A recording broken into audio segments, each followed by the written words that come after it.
আক্রমণ, বৃষ্টির মতো পাথর মেরে রাসূলকে রক্তাক্ত করে ফেলেছে তায়েফের কাফেরের সন্তানেরা। আল্লাহ বরদাস্ত করতে পারেন নাই, বলে জিবরাইল যাও, রাসূলের শরীর মুবারকে মশা মাছি পড়া হারাম, ওই শরীরে পাথরের আঘাত, রক্ত পড়ে জুতা আটকায় গিয়েছে, যাও এখনই তায়েফের জমিন উল্টায় সব ধ্বংস করে দাও। জিবরাইল এসে নবীকে বলেন, ও নবী একটু অর্ডার দেন, তায়েফবাসীকে ধ্বংস করে দেই। নবী বলেন, খবরদার তায়েফের বেঈমানের মারিও না রে জিবরাইল, ওরা আমাকে চিনে না, আমি ইয়তীম, ওরা আমাকে জানে না আমি কত বড় দিলওয়ালা। দোয়া করি একদিন আমাকে চিনবে, দিনের কাজে ওদের সহযোগিতা পাওয়া যাবে। কাফেরেরা নবীরে মারে, নবী গালি দেয় না, বরং আল্লাহ অর্ডার দেয় মারার জন্য। নবী আবদার করে, মারিয়েন না। ও বরুরার জলমের মুসলমান, দুইটা পা ধরে বলেছিল যুবক, ও পর্দার আড়ালের মা বোনেরা, ও বৃদ্ধ বাবাজি, ও ব্যবসায়ী বাবারা, কই রাসূলের আদর্শ, কই তোমার আদর্শ? কাফির আল্লাহ কয় মেরে ফেল, নবী বলে মারিও না। আর আজকে মুসলমান হইয়া মুসলমানের বিরুদ্ধে আন্দোলন করো, মুসলমান হইয়া মুসলমানের বিরুদ্ধে ষড়যন্ত্র করো, এটা রাসূলের ইশক মোহাব্বত যার আছে সে কখনো করতে পারে না। তুকু যাও সুন্নতে আহমদ কুজা বা মুহাম্মদ कैबुवत निस्बत तोरा मन अहब्बा सुन्नती कौले रसूल मजदाए का नमाई हम कुन कबूल। কষ্ট হইতেছে আপনাদের? কোন দলের গোলাম হয়েন না, আল্লাহর গোলাম হন। কোন ব্যক্তির আদর্শের গোলাম হয়েন না, রাসূলের আদর্শের গোলাম হন। কার আদর্শ? রাসূলের আদর্শ থেকে দামি কোন আদর্শ কারো কাছে আছে? রহমতের নবীর আদর্শ কত সুন্দর! রহমতের নবীর আদর্শ সারা জমিনে কোনোদিন শান্তি আসবে না। নবীর আদর্শ, জবানের হেফাজত করো, কাউকে গালি দিবা না। কেন? আমার নবীর হায়াতে কোনোদিন কাউকে একটা গালি দেন না। হাজারো গালি নবী শুনছেন, একটা গালির জবাবও নবীজি দেন নাই। কেমন মায়ার নবী আমার! রহমতের নবী দুটো চোখ মোবারক গরম করে কারো দিকে রাগে তাকান নাই। কারণ রহমতের নবী যদি চোখ গরম করে তাকায়, লোকটা জাগায় আগুনের মতো পুড়িয়া ছাই হয়ে যাবে। রাসূলের চোখের পাওয়ারের অ্যাকশন এত বেশি। নবী গালি দিবেন দূরের কথা, গালির জবাবও দুই চোখ দিয়ে কোনো দিকে তাকায় গরম ভাবে তাকান নাই। যদি তাকায় সে পুড়িয়া যাবে। ও ভাই,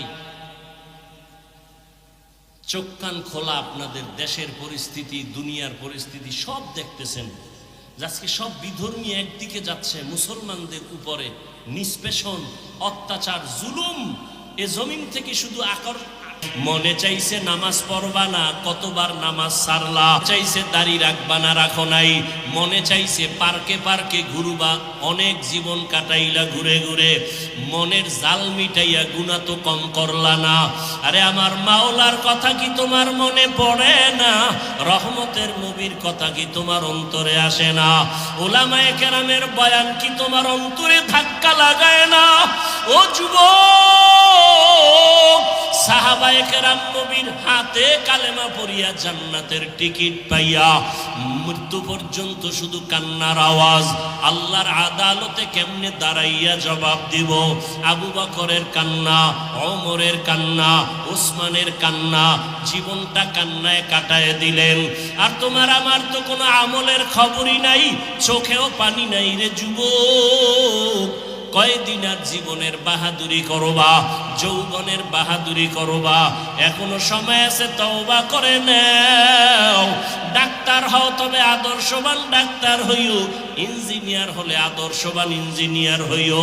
বলবা হাফিজ ভাই, আদর্শবান ডাক্তার হওয়ার জন্য কি করতে হবে?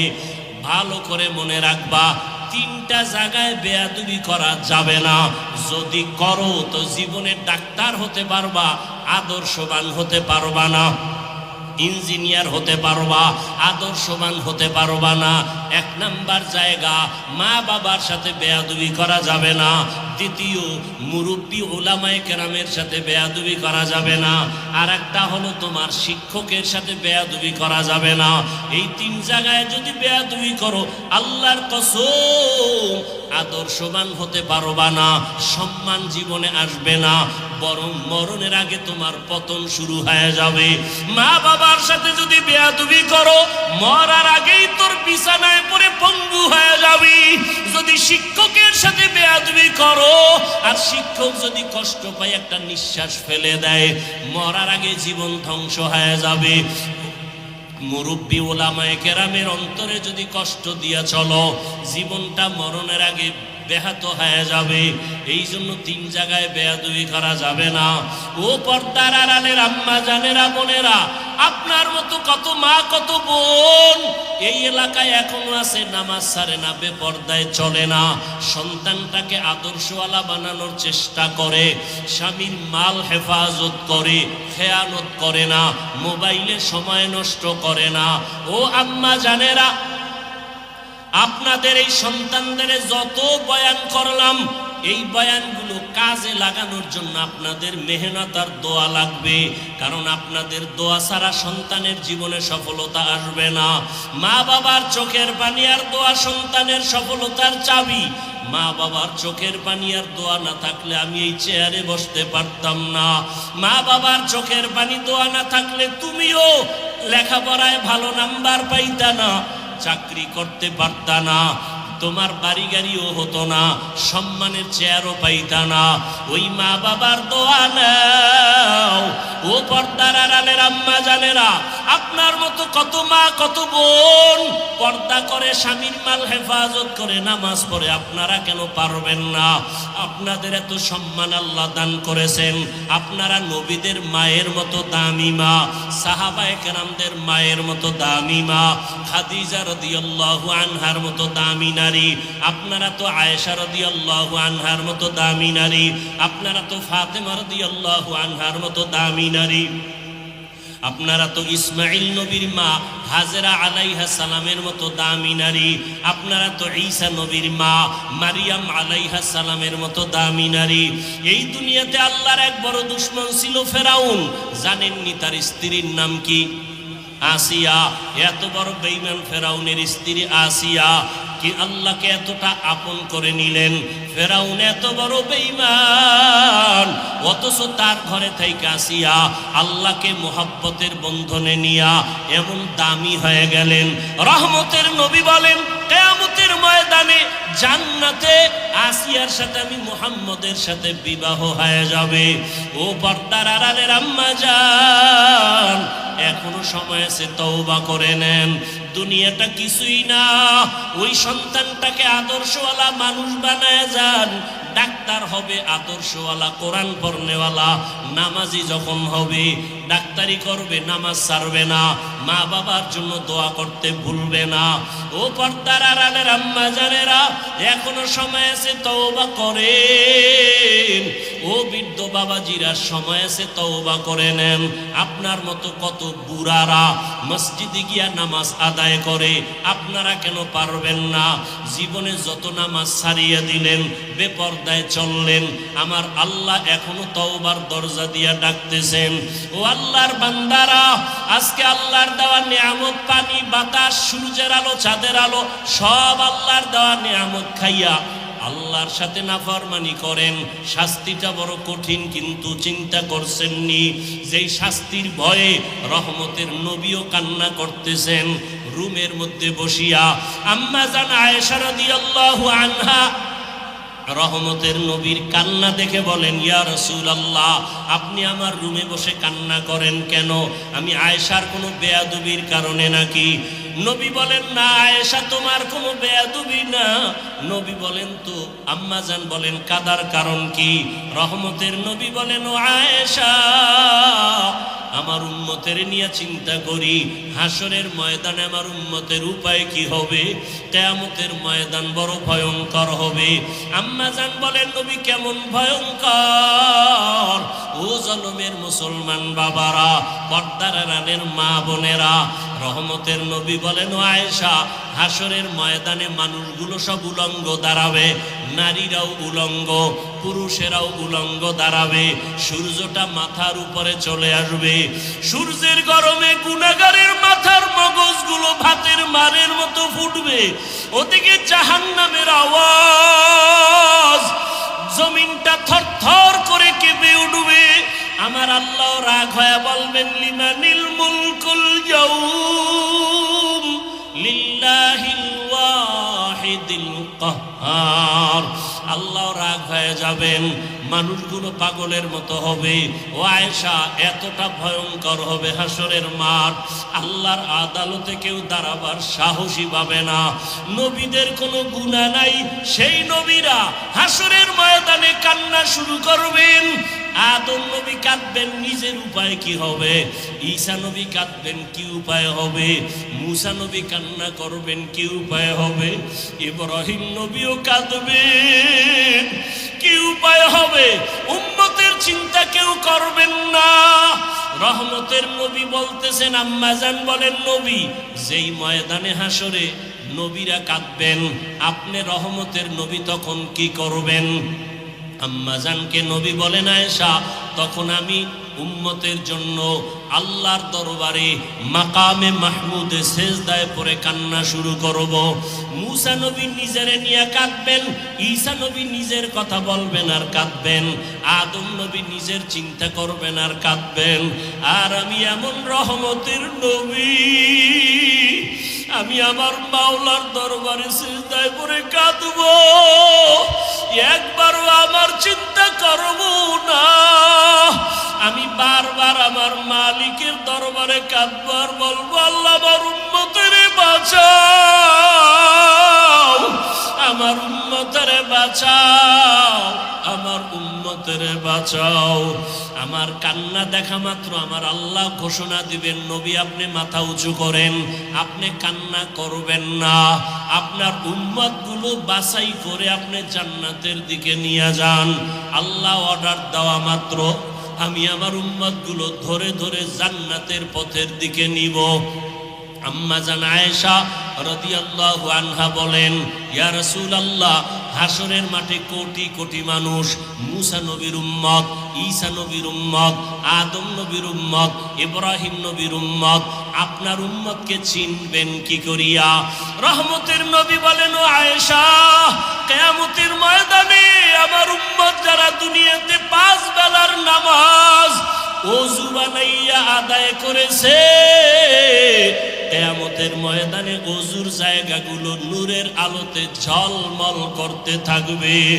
আমি আমার উম্মতগুলো দেইখা দেইখা দইরা দইরা নিয়া হাউজে কাউসারের কিনারায় দাঁড় করাইয়া আমি নবী নিজের হাতে আমার উম্মতের এক এক পেয়ালা করে হাউজে কাউসারের পানি দিব।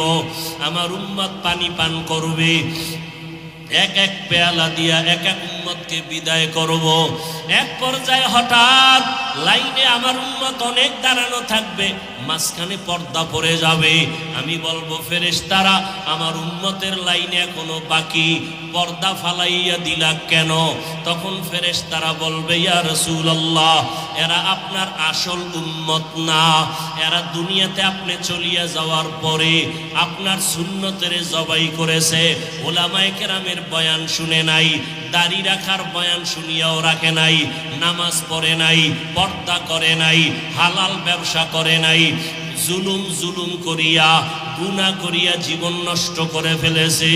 আল্লাহর নবী বলেন, আয়েশা, তখন আমি আমার ওই 2 নাম্বার গুনাহগার উম্মতদের ধমক দিয়া আমি বলবো, সহকান সহকা লিমান গাইয়ারা মিন বাদি, আমার সুন্নতের যারা জবাই করছো, আমার দাঁত ভাঙ্গা দিন যারা হেফাজতের চেষ্টা করো নাই, নামাজ পড়ো নাই, তোমরা আমার উম্মত না। সাথে সাথে গাইবি আওয়াজ আসতে থাকবে, এদেরকে জাহান্নামের শিকল লাগাইয়া ধর। وسيق الذين كفروا إلى جهنم زمرا حتى إذا جاءوها فتحت أبوابها وقال, জাহান্নামের আগুন কত ভয়ঙ্কর, সূর্যের গরম সহ্য করতে পারো না রে বাবা, একটা বেতের বাড়ি সহ্য করা যায় না। কিয়ামতের ময়দানে সূর্য মাথার উপরে যখন আসবে, কেমন করে সহ্য করবারে যুবক? পায়ে হাত রেখে বলি, এখনো তওবা করে নাও। জীবনে তো দাড়ি কম কাটো নাই, বেপরদায় কম চলো নাই, জীবনে তো গুনাহ কম করো নাই, আর কত মরণের ভয় কি অন্তরে আসে না? এখনো যদি তওবার নিয়ত থাকে তওবা করো, মনে মনে আমার আল্লাহকে ডাকো, হে মালিক। এই ময়দানে মনে হয় আমার মতো গুনাহগার আর কেউ নাই। আমার মা বাবা কেউ জানেন আমি কত বড় গুনাহগার, আমার স্ত্রী জানে না আমি বড় অপরাধী, আমার সন্তান জানেন আমি কত বড় অন্যায়কারী। ও আল্লাহ, তুমি জানো আমার হাতের দ্বারা কত গুনাহ করেছি। ও আল্লাহ, তুমি জানো আমার চোখের দ্বারা কত গুনাহ করেছি। ও আল্লাহ, তুমি জানো আমি জবানের দ্বারা কত গুনাহ করেছি। ও আল্লাহ, তুমি তো জানো অন্ধকারে বসিয়া বাতি বন্ধ করিয়া কত গুনাহ করেছি। মনে হয় জানো গুনার কারণে আমার হাত না পাক, আমার চোখ না পাক, আমার জিহ্বা না পাক, আমার অন্তর না পাক। ও আল্লাহ, জানি না কোন দিন আজরাইল হাজির হইয়া যায়, কোন দিন জানি আমার সন্তান থুইয়া কবরে যায়। আরে আজরাইল আসলে আমার সন্তানেরা আব্বু আব্বু বলিয়া ডাকবে, আমার জবানে আর আওয়াজ হবে না। আমার মা বলবে আমার সন্তান, আর আওয়াজ দেওয়া যাবে না। আজকে বলি আমার বাড়ি, আমার গাড়ি, আমার টাকা, আমার কিছুই তো আমার না। সাদা কাপনে প্যাকেট বানাইয়া ওই বাগানে রাখিয়া সবাই চলিয়া যাবে। আজকে আমার ডাইনে বামে সামনে পেছনে কত ভক্ত, কত বন্ধু। মরণটা যখন হবে কেউ নাই, কেউ নাই, কেউ নাই, অন্ধকার আর অন্ধকার আর অন্ধকার। ও আল্লাহ, তুমি ছাড়া আমার কেউ থাকবে না, তোমাকে না নিয়ে আর কবরে যাব না।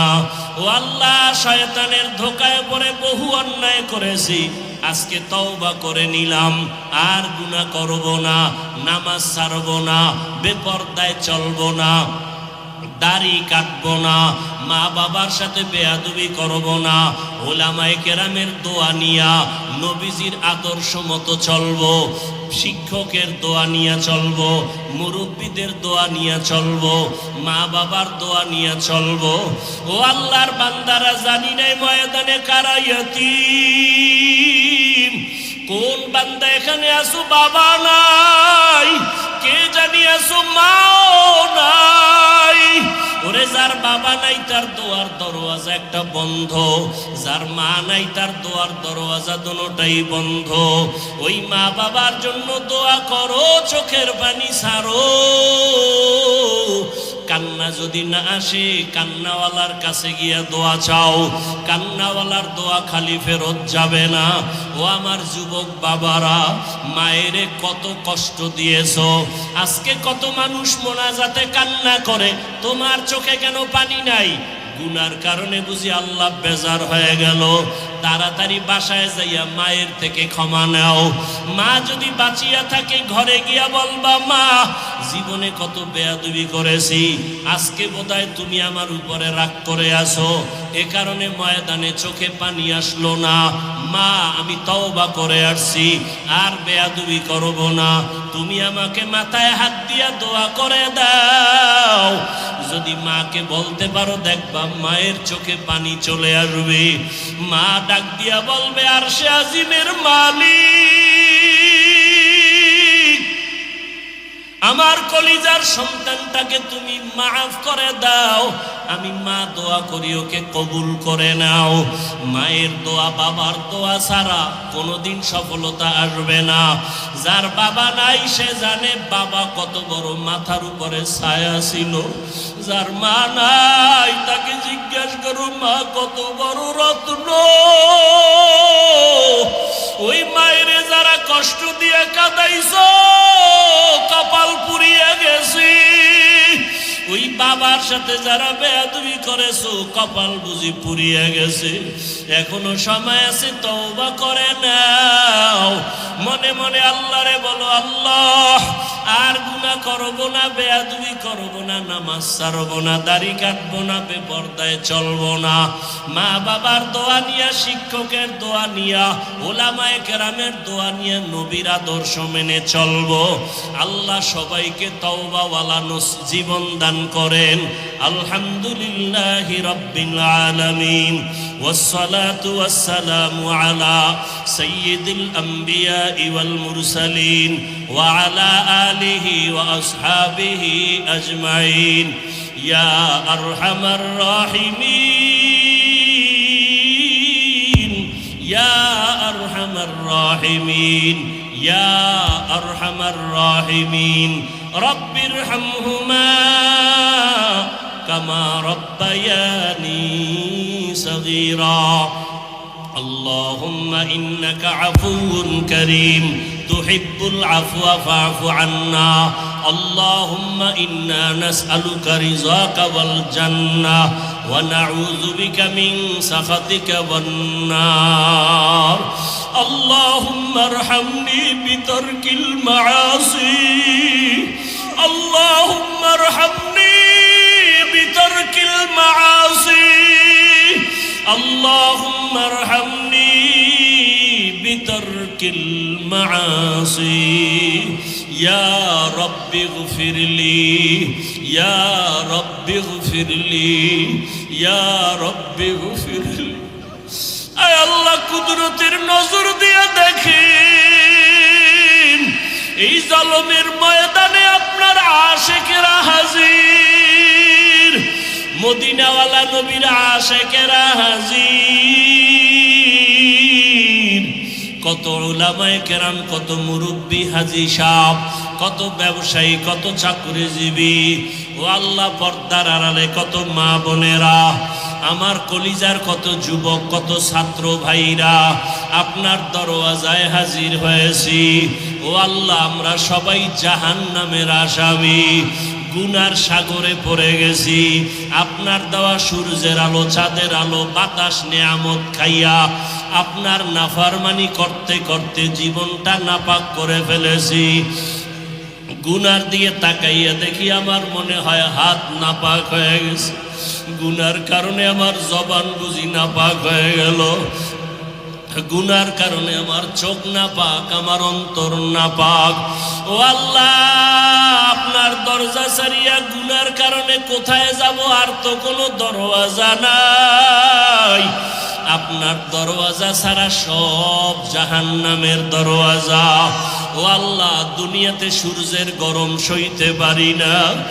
সূর্যের গরমে মানুষগুলো পাগলের মতো ছটফট করতেছে। গ্রামে ঘরে ঘরে গরম, মসজিদে ঢুকে গরম, দোকানে ঢুকে গরম, সহ্য করা যায় না। এসির বাতাসেও ঠান্ডা হয় না। গুনাহ নিয়ে কবরে গেলে জাহান্নামের আগুনের গরম কেমন করে সহ্য করব? মোটেও তো সহ্য করতে পারবো না।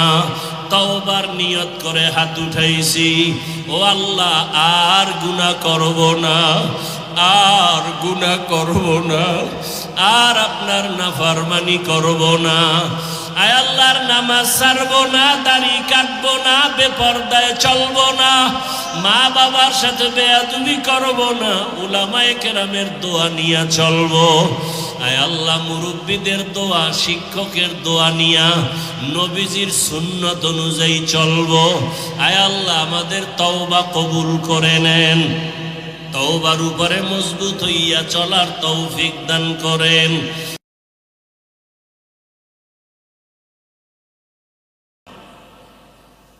আসামের মুসলমানের কি অপরাধ, কাশ্মীরের মুসলমানের কি অন্যায়? কোনো অপরাধ নেই, সব বিধর্মী এক হয়েছে। ওদের বাহাদুরি টিকাইয়া রাখার জন্য ইসলাম বাধা। দুর্নীতিবাজের দুর্নীতির পথ পরিচালনার ক্ষেত্রে ইসলাম বাধা। চোরের জন্য চুরির পথে ইসলাম বাধা। জালেমের জুলুম করার পথে ইসলাম বাধা। এজন্য সব চোর, ডাকাত, দুর্নীতিবাজ, চাঁদাবাজ আর ধান্দাবাজ এরা ইসলাম চায় না। ইসলাম, অথচ মাইকেল বলবে ইসলাম শান্তির ধর্ম, সে মানে না। কেন? ওরা জানে আসলেই ইসলাম শান্তির ধর্ম। মানলে আমাদের স্বার্থ মতো চুরি করা যাবে না, দুর্নীতি করা যাবে না। এই জন্য ইসলামের জিকির করে কিন্তু ফিকির নাই, মানে না। রসুলের থেকে সুন্দর আদর্শ কারো কাছে আছে? থাকলে বলেন আমি হাফিজুর রহমান ঘোষণা দিলাম, রসুলের থেকে যদি আরো সুন্দর আদর্শ কারো কাছে থাকে আমি সেইটা নিব, রসুলেরটা বাদ দিব। বলেন রসুলের থেকে আর সুন্দর আদর্শ কারো কাছে আছে?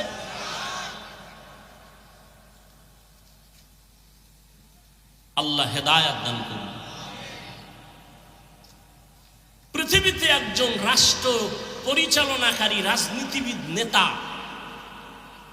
আপনারা অনেকেই তার নাম জানেন, বাদশাহ হারুন রশিদ। জানেননি তার নাম? তিনি একদিকে রাষ্ট্র পরিচালনা করেন, রাজনীতিবিদ নেতা, অন্যদিকে আল্লাহ পাকের প্রিয় এক বুজুর্গ, আল্লাহর ওলি গোলাম। মুসলমানের ইতিহাস তো এমনই। বাদশাহ হারুন রশিদের ইতিহাস, মামুনুর রশিদের ইতিহাস, মোগলদের ইতিহাস।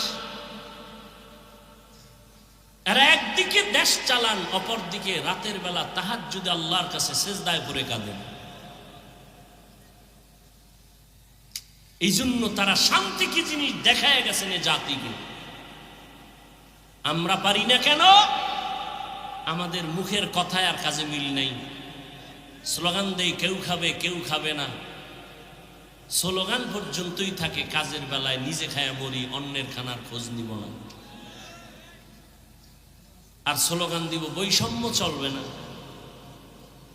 বৈষম্য বিরোধী আন্দোলন করার সুযোগ পাইয়া আম্মা জানেরা রাস্তায় নামছে যে নারী পুরুষ এক বানায় দাও, কোনো বৈষম্য রাখা যাবে না। কোন জায়গাটা কোন জায়গায় গিয়ে লাগাই দিছে, বুদ্ধির অভাব। আবার কিছু চালাক